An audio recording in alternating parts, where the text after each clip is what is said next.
Radhe Radhe Radhe friends, जय श्री कृष्णा। देखिए, आज हम बना रहे हैं तिल और गुड़ के पुए। तो उसके लिए हमने लिया है बाजरे का आटा, ठीक है, क्योंकि बाजरे के पुए बनाने जा रहे हैं। और ये हमने अंदाजे से ले लिया है। आपको जितने बनाने हैं, जितनी क्वांटिटी में आप बनाना चाहते हैं उतने ले लीजिएगा। और अब हमने इसमें बीच में एक होल सा कर दिया है, चारों तरफ बाजरे का आटा, बीच में जगह खाली छोड़ दी है। और ये हमने मुट्ठी भर के तिल लिए हैं। ये इतने बाजरे के लिए, बाजरे के आटे के लिए इतने तिल जो हैं वो सफिशिएंट है। बाद में हमने इनको मिक्स कर दिया है। और इधर हमने जो पैन चढ़ा रखा था गैस के ऊपर, उसके अंदर हमने डाला है गुड़।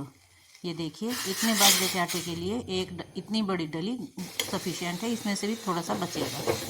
तो हमने इसको आराम से पकने दिया है। वैसे आप चाहें तो कस के भी डाल सकते हैं इसको, लेकिन हमने ऐसे ही डाल दिया, घुल ही जाएगा ये इसमें।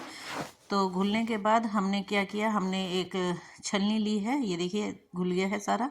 और ये छलनी ली है, हाथ में कैमरा था तो नहीं कर पाए थे, लेकिन अब हमने स्टैंड में लगा दिया है। और देखिए, अंदाजे से हमने ये पानी डाला है। अगर और ज़रूरत होगी तो और डाल लेंगे, ये गुड़ का पानी डाल के। और हमने इसका एक डो बना लिया है। डो देखिए ऐसा बनाया है, सख्त सा। तो मतलब इसमें तिल देखिए दिख रहे हैं। ये थोड़ा सा कैमरे में आपको दिखाई नहीं दे रहा है। ये देखिए, अब देखिए, ये तिल जगह जगह दिखाए। अभी थोड़े दिख रहे हैं ना, तलने के बाद देखिएगा जब ये फ्राई करूँगी मैं, कितने सारे दिखाई देंगे। तो अब हमने इसको थोड़ी सी देर मसल लेना है। थोड़ी सी देर रेस्ट करने के बाद हमने इसकी बना लेनी है छोटी छोटी रोटियां। और देखिए, अभी हमें इसके लिए चाहिएगा, देखिए ये हमने इसमें सरसों का तेल डाल दिया है। ये वही वाला सरसों का तेल है जो मैंने अभी थोड़े दिन पहले डार्क हो गया था ना, एक दो बार पका के रखा था। तो फिर मैंने उसको मीठा सोडा मीठा सोडा नहीं, कॉर्नफ्लावर डाल के उसकी सारी इम्प्योरिटी निकाल दी थी। तो देखिए, इधर मैंने तेल गर्म होने के लिए रख दिया है। और इधर मैं बाजरे की ये रोटियां बना रही हूँ, बेल रही हूँ। तो बेलने का तरीका देखिए ये है कि मैंने अभी उठा रही थी तो वो टूटने लग गई थी।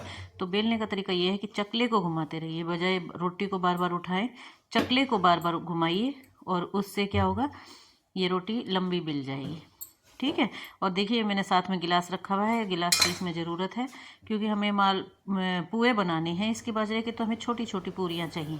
तो हमने बड़ी सी एक रोटी बेल के इसमें देखिए इस तरह से हमने छोटे छोटे से गिलास से कट लगा दिए हैं।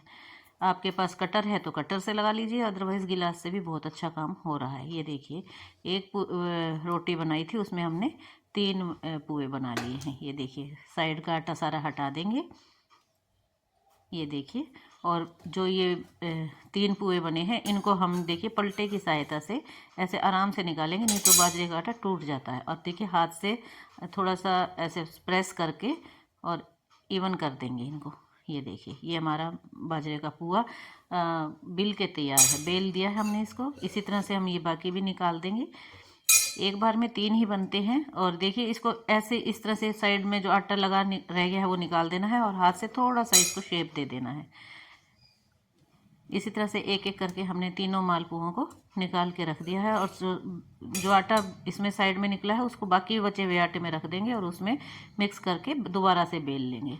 ये देखिए, इस तरह से हाथों का साथ दे दे के इसको प्रेस किया है, कभी गोलाई में लाए हैं। शेप देने से मतलब है ये। और इस तरह से बहुत ही अच्छे मालपुए कह रही हूँ मैं, बाजरे के पुए हमारे बन के तैयार हुए हैं। इसी तरह से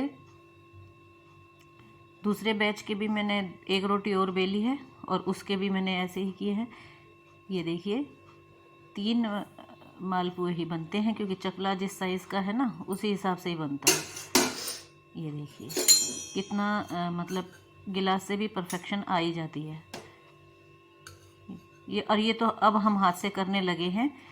परफेक्शन नाम की वैसे क्या चीज़ है, मेरे को नहीं लगता परफेक्शन नाम की भी कोई चीज़ होती होगी। क्यों? क्योंकि हर चीज़ में इम्परफेक्शन होती ही है। अब देखिए, इसमें भी जो ये पुए उतारे हैं मैंने बाजरे के, इसमें भी किनारे जो हैं थोड़े थोड़े से कटे हुए रहते हैं, क्योंकि बाजरे का आटा कभी गोल बनता ही नहीं है।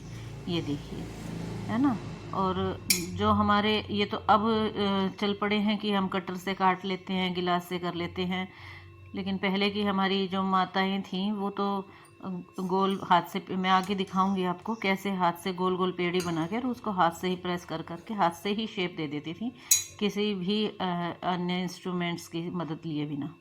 ये देखिए, लेकिन आजकल ये चीज़ें चल रही हैं तो जैसा वो है ना कल्चर हो जाता है वैसा ही सब फॉलो करते हैं। तो बुरी नहीं है वैसे भी ये चीज़ें, ठीक है, फॉलो करना चाहिए और अच्छे से ही ज़िंदगी को बिताना चाहिए। लेकिन फिर भी अगर इम्परफेक्शन कहीं आता है तो उससे घबराना नहीं चाहिए। कहने का मतलब यही है कि ये चीज़ें तो साइड बाय साइड चलती रहेंगी। ये देखिए मैंने इतने सारे पुए बना के तैयार कर लिए हैं। इधर तेल गरम हो गया है और अब मैं इनमें एक एक करके ये पुए डाल दूँगी। ये देखिए तेल गरम है, बबलिंग आ रही है। अगर बबलिंग नहीं आ रही है तो समझ लीजिएगा आपका तेल जो है कढ़ाई का वो ठंडा है। ये बबलिंग आ रही है इसका मतलब तेल जो है वो गर्म है। तो इसमें हम सारे नहीं डालेंगे, 2 बैच में करके तलेंगे इन पुओं को, क्योंकि चिपकने का डर हो सकता है कि कभी चिपक जाए। तो देखिए अच्छे से हमने इनको डाल दिया है, ये देखिए। और ये इसी तरह से हम इनको फ्राई होने देंगे, हल्के हल्के हाथ से इनको करेंगे ताकि जल ना जाए एक बार में। ये देखिए कितने अच्छे पुए बन के तैयार हुए हैं। अब इनको हम एक प्लेट में निकाल लेंगे। सारा एक्स्ट्रा ऑयल इसको साइड में करके थोड़ा सा ऐसे हम निकाल देते हैं और फिर सारे पुए निकाल लेते हैं। अब ये दूसरे बैच के जो पुए हैं इनको भी हम ट्रांसफ़र कर देंगे कढ़ाई के अंदर। और कढ़ाई के अंदर डालने के बाद ये पुए भी अपनी तलने की प्रक्रिया में शुरू हो जाएंगे। तो इस तरह से कर कर के मैंने ये 4-5 बार मेरे पुए तले हैं इस तरह से। और काफ़ी सारे पुए हो गए थे और ये बहुत ही टेस्टी बने थे। ये देखिए कितने अच्छे बने हैं। ये देखिए तिल है ना, जो देखिए किस तरह से सामने आ रहा है। देखिए कितने सारे तिल आ रहे हैं। इतने ही क्वांटिटी में डालते हैं, नहीं तो फिर वो सारे तिल तिल से ही ढक जाते हैं। ये देखिए ये थोड़ी सी पूरी की तरह से फूल गई है, जो कि हमें नहीं फुलानी थी। तो थोड़ी सी कमी क्या रह गई है इसमें कि हमने इसमें जो फोर्क से वो करते हैं ना, दबा देते हैं जगह जगह से, वो नहीं किया था, इसलिए ये पूरी की तरह से फूल गई है। कोई बात नहीं, ऐसे ही गलतियां कर कर के ही सीखते हैं सब। तो मैंने भी यही गलती करी है। अगली बार जो मैं बनाऊंगी तो उसमें मैं ये थोड़ा सा इसको प्रेस कर दूंगी, तो जिससे क्या होगा कि ये फूलेंगे नहीं, फूलने नहीं देने, क्योंकि ये पुए कम बिस्किट्स हैं बाजरे के और बड़ी कड़क कड़क की आवाज़ आती है इसमें अगर खाते हैं तो।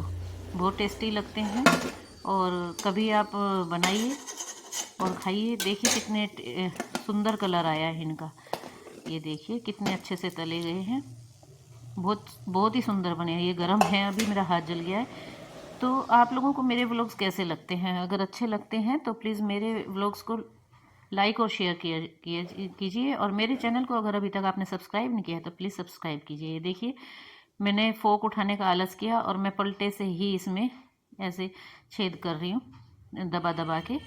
तो ये देखिए जगह जगह मैंने कर दिए हैं।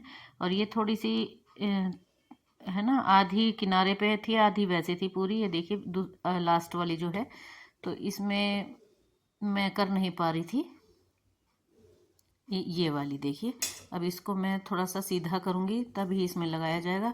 और थोड़ा सा गलत कर दिया था ना, तो ये पूरी मैं बना ही नहीं पाई थी। बाद में दोबारा से ही मेरे को इसको रोल करके करना पड़ा था। ये देखिए मैंने करने की कोशिश तो की है, लेकिन जब मैं इनको उठाने लगी थी और मैंने देखो इसको यहाँ से चिपकाने की भी कोशिश की है कि भाई अंत में बनना तो ऐसा ही है, तो बना के देख लेते हैं, लेकिन नहीं हुआ है ऐसा।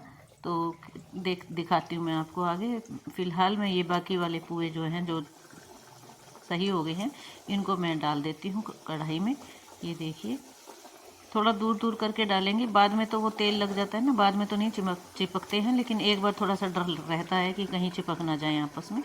ये डाल दिए हैं और देखिए जब मैं इसको उठाने लगी हूँ तो ये देखिए ये उठ ही नहीं रहा था। ये किसी भी तरह से छोटा सा ही है, लेकिन ये देखिए क्रैक आ गए हैं, ज़्यादा ही क्रैक आ गए हैं। थोड़े बहुत क्रैक को तो मैं ही नहीं मानती हूँ, लेकिन ये ज़्यादा ही आ गया था। इसको प्रेस किया हल्के हाथ से तो ये देखिए टूट ही गया। तो फिर मैंने इसको नहीं डाला, ऐसे डालना भी नहीं होता क्योंकि सारा खिंड जाएगा कढ़ाई में जाके। इसकी दोबारा से पेड़ी बनाई है मैंने और फिर दोबारा से करा है, इसको हाथ से ही करके देखा है। तो देखिए इम्परफेक्शन ही है ये कि बीच में से कटा फटा सा ज़्यादा है ये बाकी पूरियों की बजाय। फिर भी कोई बात नहीं, इसी तरह से पहले के ज़माने में लोग बनाते थे तो और सब खाते थे, बहुत टेस्टी लगते थे। उस टाइम के खाने का स्वाद तो अब देखिए आता ही नहीं है। हम भी रहे हुए हैं, जैसे आपने उस यंग एज में, तो उस टाइम पे हमारे को जो खाना मिलता था आज वो टेस्ट नहीं है। या तो कह लीजिए माँ के खाने का, हाथों का खाना जो टेस्ट पे टंग पे चढ़ जाता है वो कहीं और मिलता ही नहीं है। हम चाहे कितने ही शेफ़ बन जाएं लेकिन वो वाली बात नहीं आ पाती है। ये लास्ट की एक पेड़ी बच गई थी, इसको हम ना बेल सकते थे ना गिलास से काट सकते थे, तो इसको भी मैंने उसी तरह से करा है कि हाथ से ही इसके 2 पोर्शन किए, क्योंकि बहुत बड़ी हो रही थी तो 2 पोर्शन करके 2 पूरियाँ इसकी बेल ली हैं। बेली नहीं है, हाथ से ही ऐसे प्रेस कर करके और साइड से या थंब की सहायता से ऐसे कर करके थोड़ी सी बढ़ा दी है इसको।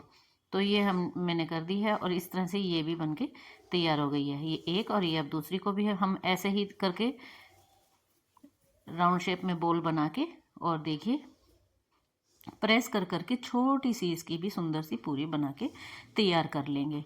और इससे क्या होगा कि वेस्टेज नहीं करनी है, कि अगर गिलास से नहीं हो रहा है तो भाई हाथ से ही कर लो, कुछ नहीं होता। ये देखिए, ये बाकी ये सारे हो गए हैं।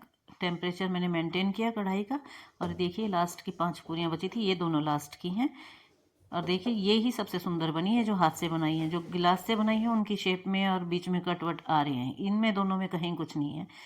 ये देखिए, ये अब मैंने फोक लिया है क्योंकि वो उससे मेरे को थोड़ा सा मैं तंग हो गई थी, तो अब आलस छोड़ के मैं फोक उठा के लाई और मैंने इन सबको फोक से थोड़ा सा गोदना कहते हैं इसको, वो कर दिया है, इसमें होल्स से कर दिए हैं। तो जिससे क्या होगा कि ये अब बिल्कुल फूलेंगी नहीं और अच्छी तरह से फ्राई हो जाएंगी, बिस्कुट की तरह से, बिस्किटी पुए बन के तैयार हो जाएंगे। और ये फोक का काम करने के बाद मैंने ये पुओं को, लास्ट बैच है ये, इसको भी मैंने कढ़ाई के अंदर ट्रांसफ़र कर दिया। और धीरे धीरे देखिए ये भी फ्राई हो जाएंगे सारे। और ये देखिए, और ये लास्ट की पूरी है, ये देखिए ये लास्ट की है, कितनी अच्छी मिली है। हाथ से ही करने से ही ज़्यादा परफेक्शन लगी मेरे को तो, बाकी आप जैसा करना चाहें वैसे कर सकते हैं। ये देखिए इनको हमने मीडियम आंच पे जो है फ्राई कर लिया है। पहले मीडियम करा था, फिर लो कर दिया था क्योंकि ज़्यादा हो गई थी, फिर मैंने इस पे एक बार तेज़ भी कर दिया था क्योंकि मुझे लगा कहीं तेल ठंडा ना हो जाए। और फिर मैंने इसको फुल फ्लेम पे कर दिया था। तो फिर बाद में मैंने ये बैच के भी फ्राई हो गए हैं, तो मैं अब इनको भी निकाल लूँगी। ये सारे पुए जो हैं मैंने साइड में किए। और ये देखिए ये कितने अच्छे से ये देखिए कितने अच्छे से सिक्के तैयार हुए। इनको भी मैंने प्लेट में ट्रांसफ़र कर लिया है। तो देखिए इतने से आटे के देखिए कितने सारे पुए बनके तैयार हुए हैं। 4-5 बार के बैच में करके मैंने इनको तला है। और ये देखिए कितने सुंदर पुए बने हैं। अगर आपको ये अच्छे लगें तो आप भी बनाइए इनको। और देखिए मैं अब आपको थाली में अरेंज करके दिखाऊंगी इनको कैसे लगते हैं ये। और खाने में तो बहुत ही स्वादिष्ट लगे थे, कड़कड़ की आवाज़ आ रही थी मैं जब खा रही थी। तो अगर आप लोगों को ये रेसिपी अच्छी लगी है तो प्लीज़ लाइक और शेयर कीजिए, ठीक है। और मेरे से आप कौन सी डिश बनवाना पसंद करेंगे, क्या मैं आप लोगों के लिए लेके आऊँ, इस चीज़ के लिए कमेंट कीजिए। मेरे व्लॉग्स में क्या कमी रह जाती है मुझे कुछ गाइड कीजिए, आप क्या करना चाहिए मुझे इन आपके लिए, और क्या क्या रेसिपी लेके आनी चाहिए, और मुझे फीडबैक दीजिए। टोटली मैं ये कहना चाहती हूँ। और अगर आपको मेरे व्लॉग्स अच्छे लगते हैं तो प्लीज़ मेरे चैनल को सब्सक्राइब कीजिए। ये देखिए कि मैं इसको आपको तोड़ के दिखा रही हूँ। ये देखिए ये जो है ना, ये थोड़ा